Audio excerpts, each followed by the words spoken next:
That good And times and when are recap. we going to get to the? We do have an announcement.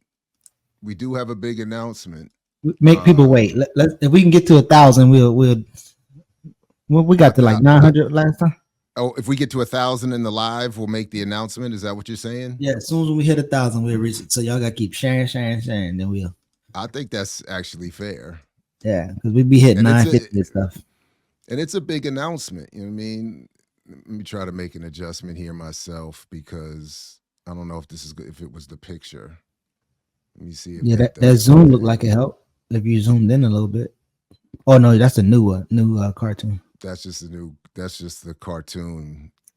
That see, the digital world couldn't even handle the original. I know uh, it's Elon Musk, man. I'm telling you. well, I don't know if either of you want to have a starting place, a preferred starting place. I'm happy to Well, defer to either of you if you want to get started on it. I mean, I'll And then start with the intro of the show, the little loop that they play, and during the intro, you Can know, as they represent throughout the whole time, the daughter who's the revolutionary, she has a sign up during the intro saying defund everything, yeah, chicken too. So I thought that was like a interesting kick when they, as soon as you open the cartoon, they kind of they set the precedent of how they're gonna handle her throughout the whole all the episodes so far. All five of my watch so far, it's kind of like, you know, emphasizing revolutionary people or rhetoric the whole time. So yeah, well, but that was actually what I noticed was one holdover from the original because that's what they did with Michael in the original. They oh, put the Michael was the militancy in the child, in the youth, and as the show went on, he slowly lost that. Now it was so now balanced by Michael some is a other drug dealer important now. differences, but so that's the other thing. So we lose Thelma, and Thelma is replaced by a drug dealing baby, and No, JJ. I thought Michael is the baby because Michael's the youngest one, right? Because Michael's Well, replaced by the drug dealing baby. can I can go ahead. But I they're think not one oh, for one. Remember, these are supposed to be the great grandchildren or the grandchildren of the Oh, original. that's right. So what I'm saying is, in terms of the roles that are assigned compared to what we grew up with, they replaced like we would have had Thelma. They get so I'm not saying it's a one for one. I'm just saying in terms of the characters because the Michael, the youthful revolutionary, is the young girl Right. in this. Is so she's what I think is the updated Michael role. Uh, and then there are some other things, but go ahead, Diallo. It's not that deep. I can come back to it. can I Yeah. say something that's kind of peculiar that might be happening? That this new Good Times is provoking a revisioning or a historical rewrite of the original one. Because now it's the way people are talking like, yeah, this new Good Times, like the original Good Times was this revolutionary piece of media, like this radicalizing revolutionary piece of media that they've disparaged, this great icon of black pride and black artistry that is now being besmirched. So it's kind of peculiar to me because I'm like, was the original all that positive or great or sacred?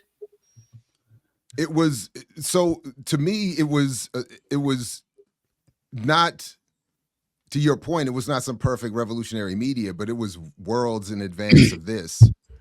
Right. So what my two sentences were this is George Jackson's post-revolutionary moment drawn in cartoon form. This is what happens when there is no militant threat, no real challenge to power, and white folks can now safely repackage old IP and sell it back to us in degraded form. So the Yeah. original was meant to be a response to a militant political climate that was meant to suppress it by giving a Right. version of blackness that white folks were comfortable with. But Right. even that version was forced to do things that were in advance of this one. That's all I'm trying to say. So we did get, so for instance, the father figure I thought was a key perfect example. In this, he's JB Smooth. He's a complete buffoon. He hates his kids. He's almost just disrespectful of his wife. In the original, James was far from perfect, and I admit a bias here because he was my televised wannabe father figure. He was the man I envisioned myself growing up to be one day. But even in advance, even with all of the flaws, he was worlds in terms of projecting fatherhood, what I would conceive of as manhood, as way better than this clownish, silly dude here. And then, of course, back in real life, the actors. I'm okay. Nope. I'm not. Well, I mean, you could dismiss it as that, but and that's why Esther Roll and now just Drew James. I want to call him James Evans. I know that's not his name. Oh, John Amos. John Amos. That's ultimately why they challenged the writers of the original, which is why I think it's interesting that Norman Lear was happy to get rid of Amos in the original, because he didn't want the show to become a cartoon and a caricature and centered around JJ and Dynamite and all that other kind of stuff. And then Norman Lear comes back before his death to co-sign this, to say, now I'm happy with this. So that was wild. And again, the point still is the continuity of the reality that this is all happening under the umbrella of white individual and corporate ownership, surveillance, and allowance. So, but yeah. Some of the buffoonery that I've seen throughout the episodes, you have initially the singing roaches. You have this antagonism. Yeah, you have this antagonism between the white Jesus and the black Jesus. So, the mother is representing the white Jesus, and then the kids was like, the black Jesus is the real one. So she prayed to the white Jesus and get what she want. Then she prayed to the black Jesus and get what she want immediately. And then again, the slight to the daughter. That's of like, yo, positive. I mean, pay me to you. I don't know. Maybe if you wanted to be positive, but and then she they said to the daughter, like, yo, you need to stop protesting. What I tell you about protesting before breakfast? So she went on to talk about how spam is racist. Like, spam is like a racist solution. I mean, I don't know. I never ate spam. I mean, I don't know much about it. And then, like we said before in the intro last week, the baby's selling crack. Like, the baby's selling crack on the block, and then he have a shootout with all the rappers who named Baby. Jared, I don't know if you saw that the Bitcoin jab. Of course, it's in my notes. When people, it seemed like people was kind of paying whatever they want. I mean, I wasn't paying attention to the fair. Well, what I took from was, because he literally says, what can I buy with these little pieces of a coin? So he was. I took it as he's acknowledging at least some of the correct argument. But I think the issue was like, because he actually had the Bitcoin, and each Bitcoin was worth 26,000, right? So he had 4 of them. So he actually had a grip, because isn't it something smaller than the Bitcoin? I didn't notice how much he had, but I just yeah. But they gave the person gave him 4 Bitcoins, which I'm like, that's a lot compared to what we know about the Bitcoin. But even if you have a lot, you can't do anything with it except put it in your, because it's still worth $26,000. One of them, right? I guess.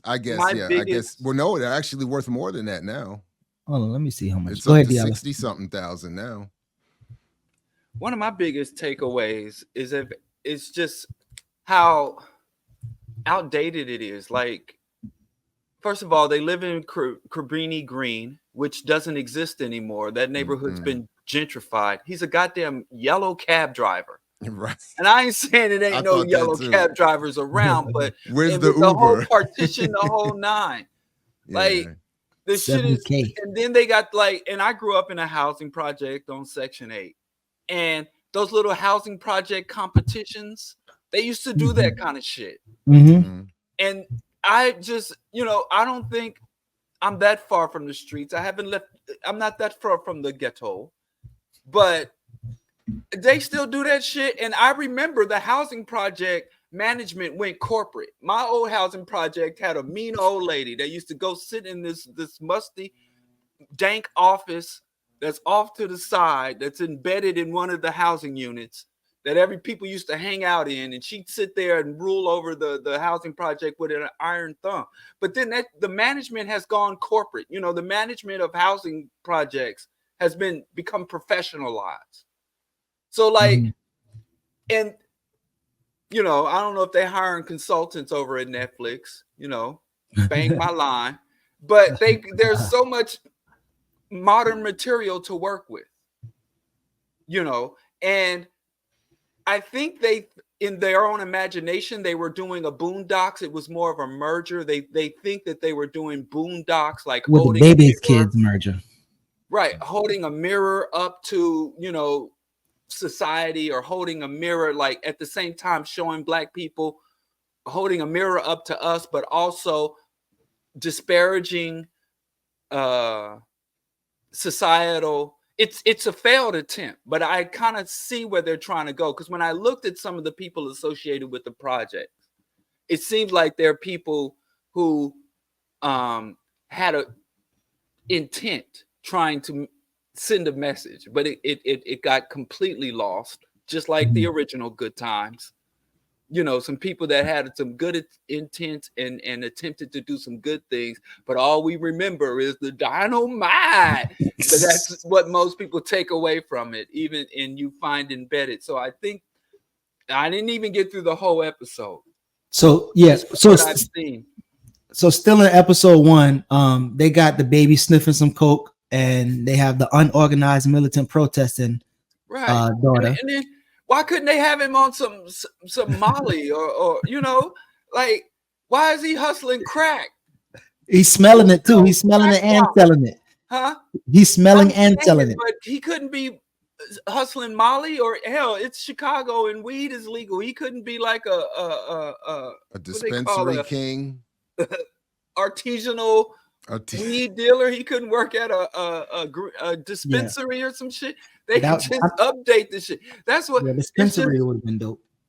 It's just so fucking outdated. I mean, there's modern coonery, there's modern buffoonery.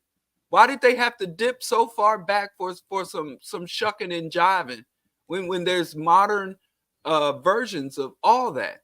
Right. They could live in. Why not put him on O Block and have him drive Uber? That's all I'm saying. So a couple more things on the first episode that they try to hammer home with the revolutionary. So she is always unorganized. She's always one person with a sign yelling at people, protesting food processing, and say it. And so at one point the flies riding around, the flies came around her and was like, yo, because she saw this cornbread and she was ready to give up the revolution for cornbread. And the fly was like, the revolution always gonna be here because you're Black. But pretty much the whole first episode, I think most of the episodes, flies just follow around the revolutionary girl, and she keep being projected as like the weakest link in her in the family, and mainly because of, you know, her revolutionary rhetoric that everybody keep telling her, like, yo, just shut up, we tired of hearing that, like, you know, enjoy life type stuff.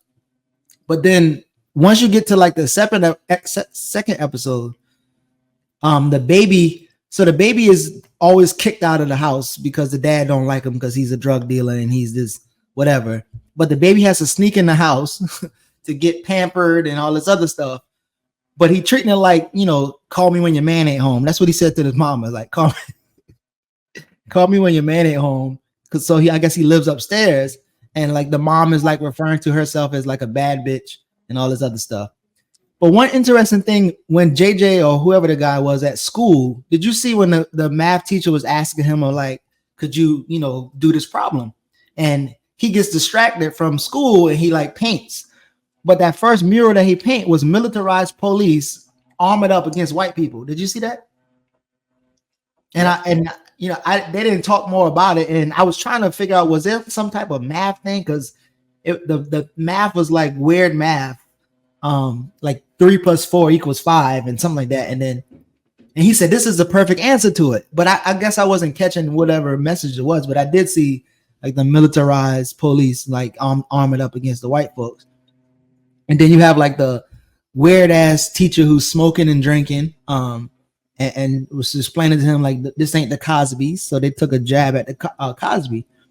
And then like the JJ character guy like pretty much presents that he's into art activism, and so all this art is centered around activism. So yeah, I thought that was interesting. And then I think also in the second episode, the lady was talking remember, about he's taking the whole thing is centered around him taking a pill, Adderall, I'm assuming, to stay focused, and to do so. So if there was some nod to Diallo's point about updating, I thought that would have been it, but it's not raised.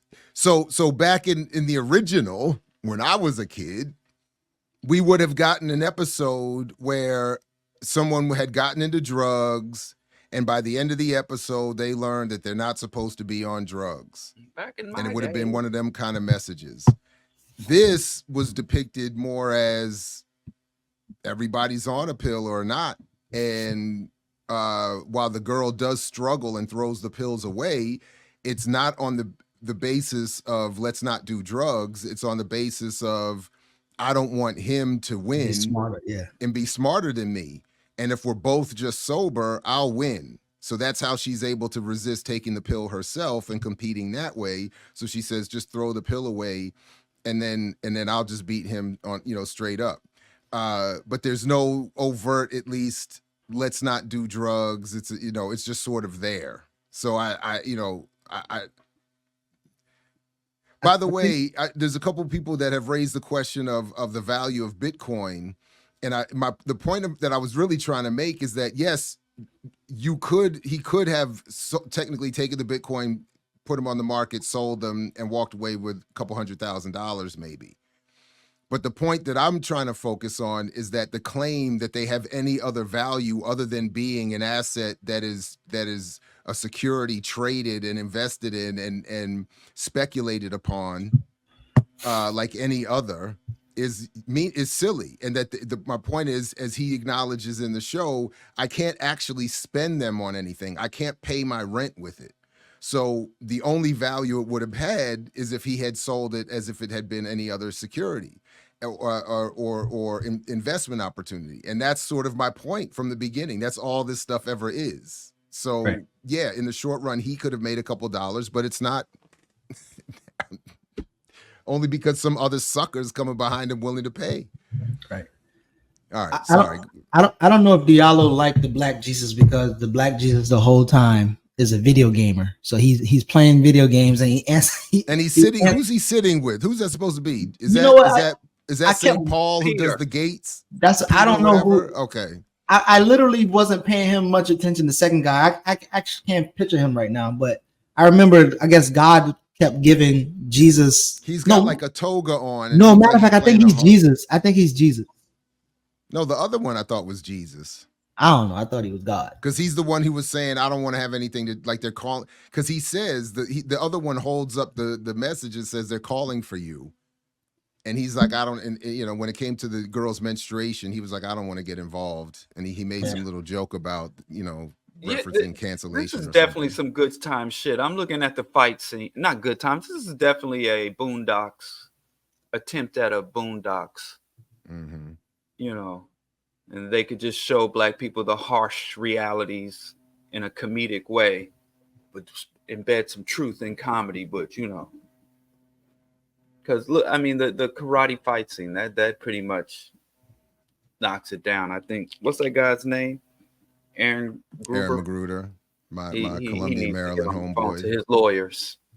But no, as about Black Jesus in this episode or Black Jesus in the real world, the fictional, I think Black Jesus is the worst thing we could have ever had. Whoever, dug up that verse of hair of wool and burnt bronze. Bronze really set us back. Jesus is white. I think a white Jesus would serve us better than Black Jesus. forgive this picture, but Diallo kept telling me this is Ozzie Davis, but I don't know if y'all can see this, but in their room, Boy, don't they got, challenge me on history, boy. they got I gotta Barack say, and a back in picture my of, day, Yeah, I don't now get I that gotta that's start Ozzy, but sounding. I honestly No, that's can't mayor. place it. That's the mayor of Chicago. really? That's Yeah, Harold? that's Harold. Harold. Harold Okay. Washington I and mean, yeah, Barack. So black that was folks. Barack. Yeah. another thing. Let me tell Okay, you thanks something for about that. Black Chicago. That's another talk about revisioning the past. Mr. More Than Fair. There's this obsession they have with Harold Washington in this city, the first black mayor of shit. Yeah, that's Harold Washington. I'm sorry, that's not Ozzie Davis, but he looked like Ozzie Davis. So a couple things before we get to another episode. That's old Harold. The wife was so the husband got a PTSD dog, right? And he started being calm. He started helping out, loving his wife more, and the wife was getting jealous about it. And I think she went to the hairstylist, and she was complaining about the dog, and the wife was Well, like, he "Well, wasn't loving his wife more. That's part of the well, problem. well, he was being more calm to his wife and kids. Like he wasn't tripping out, he wasn't flipping out because he had his PTSD dog. But you're right, he wasn't like paying her attention either. But in the thing, she's like, I normally like dog ass men. Like that's the type of men I like. I don't, I really wouldn't want my man to have this dog thing. And so they pretty much positioned that the PTSD dog helped him not be a deadbeat dad. So now he's not as mad. And then like so the what's her name? Did you remember the daughter's name? In the I don't remember anybody's names other than that they're still in Evans. Yeah. So descendant family. the Evans joints get real weird. So with her, she's in the room with an RGB flag, and this is her first time, having her cycle. And it just goes into this whole thing where the mother said they if you go use into womanhood. yeah, if you use a tampon, it's gonna make you it's gonna make you fast, so it's gonna make you're gonna be pregnant and all this other stuff. And so they go into the woman's womb, and they're riding through a bloodstream. This is weird. I'm sorry, but they ride through a bloodstream on the tampon, and in this womb you have like Donald Trump.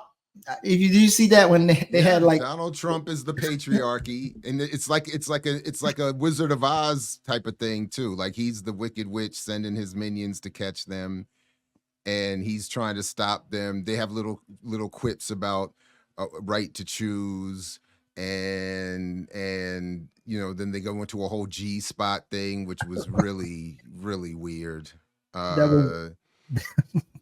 Yeah, it was just, it was weird. It was because she's saying you're going to find your G spot, but if you overdo it, you're going to become fat like a diabetes junkie eating too much candy. So wow. And by that, she means you're going to have babies and lose your opportunities. So I admit, I'm not going to get too personal here, but especially because my wife is home and can hear me, but I would like for us to find better ways to talk with our daughters about their development and their evolving sexual lives and bodies, where we're not condemning and attaching fear and death and trauma to the G spot. Right.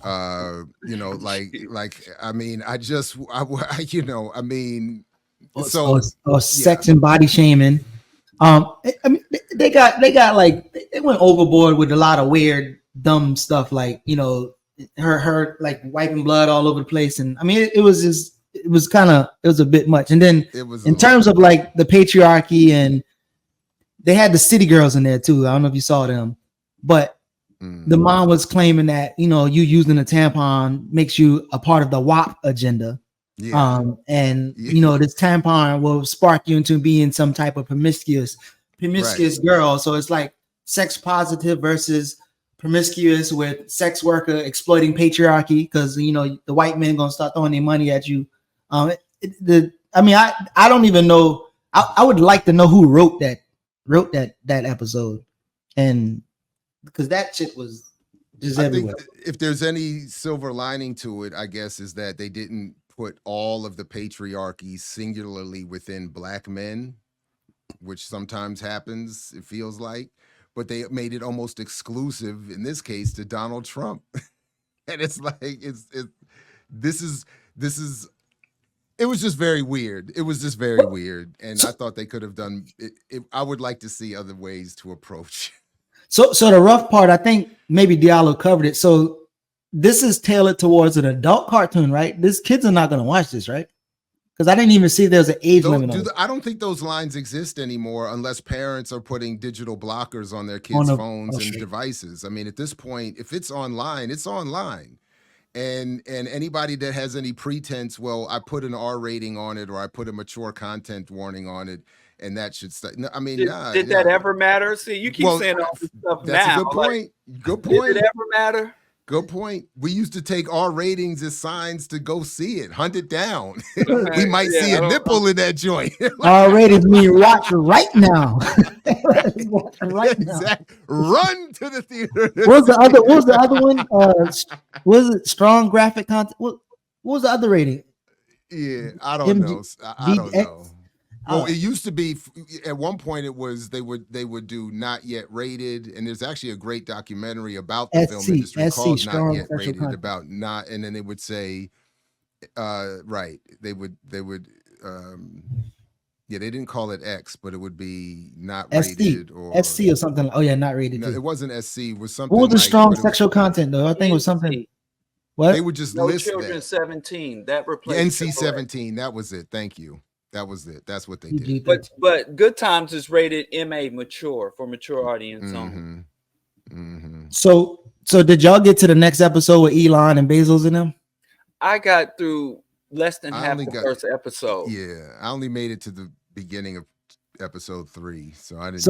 So we were right. In the back of the couch was Elon Musk standing there looking weird as shit. So Elon Musk becomes the person who hires the driver as his personal driver. So he's like, "Oh, we made it. We made it." And so he went back home and said, "You know, I work for Elon Musk now. And we can afford to, because the house flooded, so we can afford to get out of this house and everything."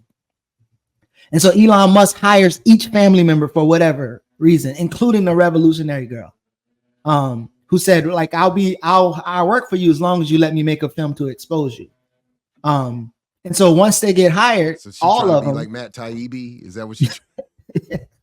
Once they get hired, all of them start working for Elon, right? And Elon moves them in the same type of house, everything look alike, but it's more classy. So even the roaches are classy. The roaches dressed up nice. The roaches dressed up nice, eating dinner and having caviar type shit. And towards that end of it, Elon Musk. So James Evans, or the Evans guy, the dad, he like, "Man, y'all using me, I quit." And so he quits, and it messed up the flow for the family. And so they all, like beefing. And so now Bezos come up out of the floor, and Gates come out of the floor, and they all standing there saying like they had a plan. And like Bezos and Gates said they wanted to conquer the Evans because the Evans had this a struggle gene, which makes them able to thrive and survive through struggle and survive through anything, including ecocide. And he wanted to take them to Mars to populate the Mars. And then Elon said some shit like, because they was arguing when the dad left, Elon said, like, "I gave you black people some jobs and y'all still fall apart. I just don't understand black people." And the wife was like, "You're right. Black people don't understand black people." And so they like begging the dad to come back to work for them so they can go to Mars. And like that, I mean, I couldn't watch anymore after that, but like I got through, I think 5 episodes just watching the last one, and that shit was, I can't see it getting any better than that. Like I just see it going with more wild shit. But yeah. Well, I think we laid out where, again, I think this is, again, to Diallo's initial point, I just want to reiterate that I'm with you, Diallo, on this, that the original was not some revolutionary media, but it was in advance itself based solely on the rebelliousness in the streets and in the broader community. And even then, that was as good as they were willing to give, and in terms of popular commercial media. And now without even that level of threat currently, they're just like, "Man, we have the intellectual property. I'm sure Norman Lear at the end of his life, or someone working with him, was saying, let's get another bag real quick. We still own this. I mean, that's all that they're really doing with everything. But I also think that when you see black people in Hollywood, wealthy blacks, the way they view working class and poor black people, and I do think that is blackness through the lens of affluent blacks, not just whites in the media. But every time when they want to portray black struggle, it is often portrayed, and even back in the day, I don't think they portrayed black poverty, black working classes, black struggle, black adaptability, and how adaptive black people were. So I don't think, representation was always a weird thing to call for. I think the fact that if anyone has the capacity or ability to represent you, you should destroy their capacity or remove their capacity to represent you instead of fighting for them to properly represent you.